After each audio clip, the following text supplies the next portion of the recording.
আপনি আছেন আপনার রাজনীতি নিয়ে, আপনি আছেন আপনি কেমনে ক্ষমতায় যাওয়া যাবে, আপনি সেই পরিকল্পনা আটতে আটতে আপনার সময় যায়। আর আমার ইসলামী আন্দোলন নেতাগুলোকে ফাঁসি কাস্টে ঝুলিয়ে দেওয়া হলো, সেই দিন একটা মানুষের মুখে একটা শব্দ উচ্চারিত হইতে আমরা শুনি নাই, ঠিক কিনা বলো? দেবেন সারাটা জীবন ইসলামী আন্দোলনের নেতারা দোয়া করলে কি কইতো, আল্লাহ শহীদের মৃত্যু দিও, শহীদের মৃত্যু দিও। আল্লাহ এমন কবুলে করছে তারারে আল্লাহ বাংলাদেশ সবার সামনে মিথ্যা অপবাদ দিয়া ট্রাইব্যুনাল সাজাইয়া জুডিশিয়াল কিলিং এর মাধ্যমে আমার ইসলামী আন্দোলনের নেতাগুলোকে তারা অন্যায়ভাবে হত্যা করেছে, ঠিক কিনা বলো? ওই তাদের যে দরখাস্ত যে আল্লাহ শহীদই মৃত্যু চাই, আল্লাহ তো কবুল করেন। যে দেখ কেমন শহীদ, কেমন শান্তভাবে তারা ফাঁসি কাস্টে পর্যন্ত গেছে।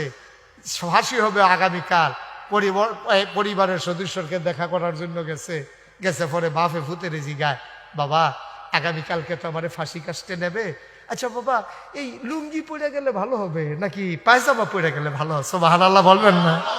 মনে হয় যেন বেড়াইতে যাবে উনি, মনে হয় যেন বেড়াইতে যাবে। উনি কল্পনা করতে পারেন, আপনি কল্পনা করতে পারেন কথার ওজন কত? আগামীকালকে ফাঁসি হবে। বাবা সন্তানকে জিজ্ঞেস করে আমি কি লুঙ্গি পরে যাব নাকি আমি ফাঁসি কাস্টে আমি পায়জামা পরে যাব? ছেলে বুদ্ধি দিছে, আব্বা লুঙ্গি পরে যাওয়া ঠিক হবে না, আপনি পায়জামাই পরে যাবেন, কারণ আপনি আল্লাহর মেহমান, আল্লাহর সাথে দেখা হবে, উত্তম পোশাক পরে যাওয়াই আপনার জন্য ভালো।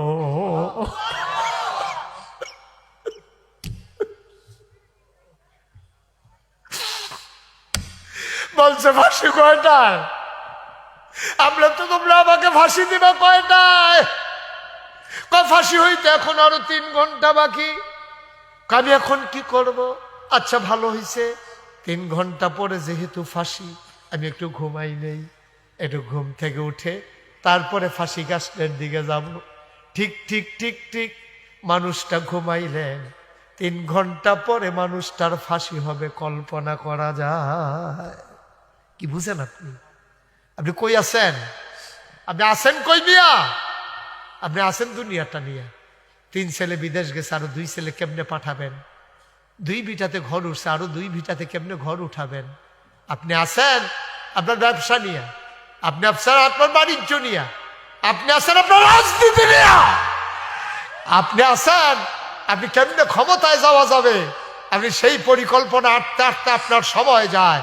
আর আমার ইসলামী আন্দোলন নেতাগুলোকে ফাঁসি কাস্টে ঝুলিয়ে দেওয়া হলো, সেই দিন একটা মানুষের মুখে একটা শব্দ উচ্চারিত হইতে আমরা শুনি নাই, ঠিক কিনা বলো?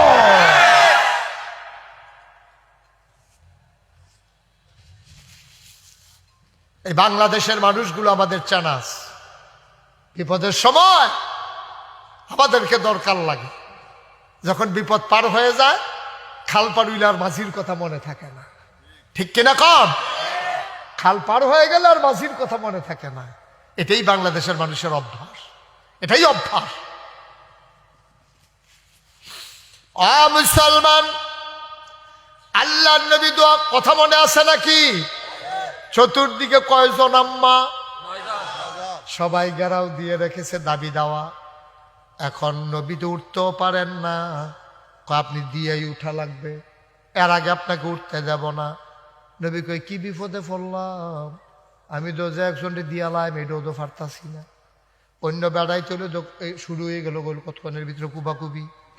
নবীজি চুপ করে বইয়া রইছে আর দোয়া করতেছে আল্লাহর লগে। আল্লাহর কাছে চাইলে আল্লাহ দেয় নাকি দেয় না? আল্লাহ কয় উদউনি আস্তাজিব লাকুম, বান্দারে ও বান্দা তুই আমারে ডাক দে, আমি তোর ডাকের জবাব দিয়ে দেব। তুই দোয়া কর, আমি কবুল করে নেব। তুই আমার কাছে দরখাস্ত দে, আমি মঞ্জুর করে নেব। আল্লাহর নবী দরখাস্ত দিলেন কার কাছে? কথা কয় না, কার কাছে? কয় আল্লাহ 9 জন বিবি আমারে ঘেরাও দিয়া রাখছে, আমি তো উঠতামও পারি না, আমি গরিব নবী তোমার, আমি কারে তুষক কিন্না দেব, কেমনে বালিশ কিন্না দেব? 3 দিন হয় চুলায় আগুন জ্বলে না, শুধু কি আমার মদিনার সব মুসলমানদের ঘরে হাহাকার। আমি কেমনে দেব তাদের চাহিদা পূরণ করে? আমাকে তুমি বাঁচাও, আমাকে সুযোগ করে দাও, তারাও যেন খুশি থাকে, আমিও যেন না দিয়া বাঁচতে পারি। আল্লাহর কুদরত। আল্লাহ পারে নাকি পারে না? হঠাৎ করে তিনি শুনলেন একটা সালাম আসলো, আসসালাতু আসসালামু আলাইকা ইয়া রাসূলুল্লাহ। নবীজি বললেন ওয়ালাইকুম আসসালাম ওয়া রাহমাতুল্লাহ। সব আম্মারা সালাম শূন্য উঠটা দিছে দৌড়। খালি নবীজির দরজাত করিয়া সালাম দিছে, আসসালাতু আসসালামু আলাইকা ইয়া রাসূলুল্লাহ। নবীজি কো ওয়ালাইকুম আসসালাম ওয়া রাহমাতুল্লাহ। সালামটা নবী যেমন শুনছে, এই যারা আমার আম্মারা যারা আছিল তারা শুনছেনি? আমার কথা না, তারা শুনছেনি? শূন্য তারা উঠটা দিছে দৌড়।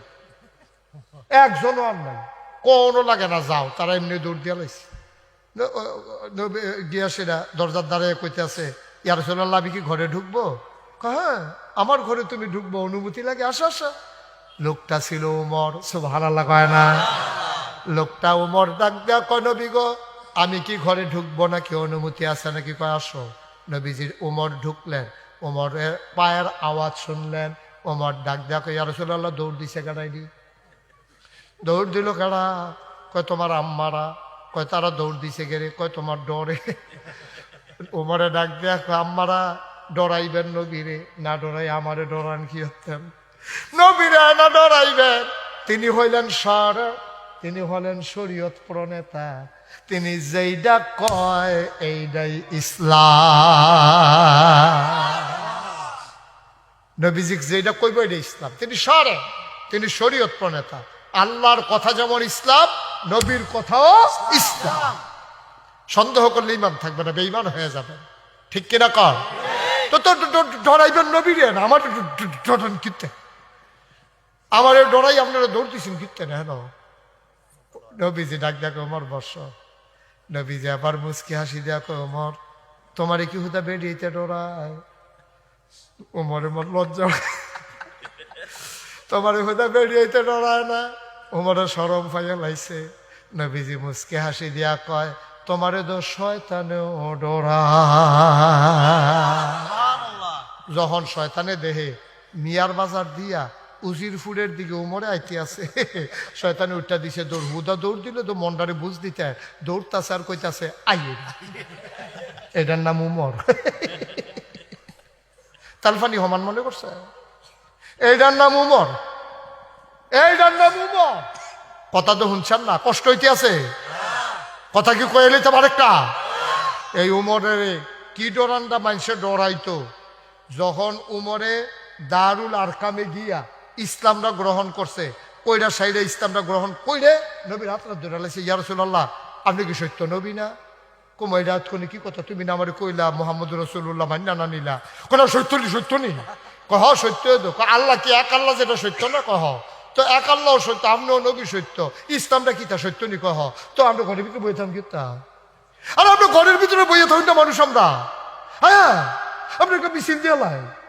নবীজি কয়, উমর পাগলামি করো না, আমরা হইলাম মাইনরিটি, ওরা হলো মেজরিটি, আমরা হইলাম সংখ্যায় কম, আমরা বিচারে কন্যানের লেগিয়া। আর তুমি গিয়া তারা সামনে ফরবা, ফাতা ফাতা ওটা দিয়ে দিব, তোমরা আয়া ফরম সারে উপায় আছে আমরা ইয়া অহনে তো হইতো না। আরো কয়টা দিন মানুষ কয় পারাই লই, ইয়া রাসূলুল্লাহ। উমরে কয়, শুনেন কথা শুনেন, উমরে কয়, ইয়া রাসূলুল্লাহ আগিলা দিন আছে, আগে উমর আছিল এই পক্ষে, এর লেগে নেই তার সাহস পাইছে। ওখান উমর মুসলমান হয়ে গেছে কেনা, মক্কায় কি এমন কোন বেড়া আছে উমরের সামনে দাঁড়াইতে পারে? সুবহানাল্লাহ কথা। আপনারা কি এমনি সবসময় 14 গ্রামের তারা এমনি সুবহানাল্লাহ ক? তো জোরে একটা আওয়াজ দিয়ে লইয়া পড়বেন না সুবহানাল্লাহ কইয়া? জোরে কোন সুবহানাল্লাহ? এই জোরে হইতো না, আরো জোরে কোন সুবহানাল্লাহ?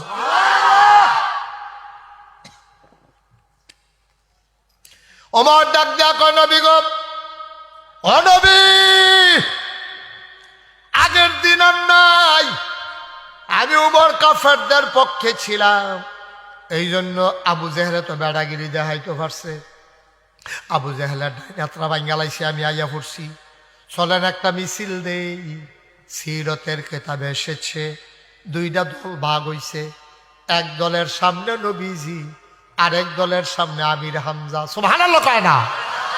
আর হযরত ওমর সবার সামনে দুই দল ভাগ হইয়া, দুই দলের সামনে, একটার সামনে আমার নবীজি আর একটার সামনে নবীর চাচা আমির হামজা, দুইজন হাঁটতে আছে লেফট রাইট এরকম বালু বেড়ায় উঠতে আছে। আর উমরে সবার সামনে হাতের ভিতরে তরবারি। কুচকাওয়াজ যখন হয়, একটা দেখবেন